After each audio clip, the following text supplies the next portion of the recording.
Nu, varbūt tās sievas kādā ģimenei atdod, kas tomēr bērnus vadās uz dārziņu, kuriem nav tādas naudas. Ja tu jau vēl strādā, tu jau it kā turīgs esi. Nē, tu zini, cik turīgs, jā. Nav jau žēl ģimenītēs, bet, man... Un tad esam atpakaļ. Nu kā? Ko tu saki, varbūt tu... Tu mani pārbaudīji, Ivar, jā? Nē, Ko tu man pārbaudi? Man jau nav žēl, ja ģimenīte tiešām ir... Šitā būs tā reize, kad tu dos. Jā, ja ģimenīte gadījumā ļoti paliek uz divām kājām un nevar, tad... Tā ar tevi sazinās. Jā. Iedosim tā kontaktus. Vai pat taisnā tevi, pareiz, ko es tur jau...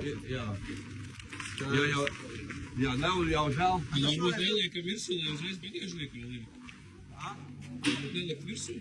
Nē, labāk jau liekam jau. Labāk nedās. Jā. Uzliekam tas skatā. Jā. Bet šito te pietiks tev. Veiksies, kā saka. Divar, jā, vēl tā tūnēšana, tas ir pavasarī.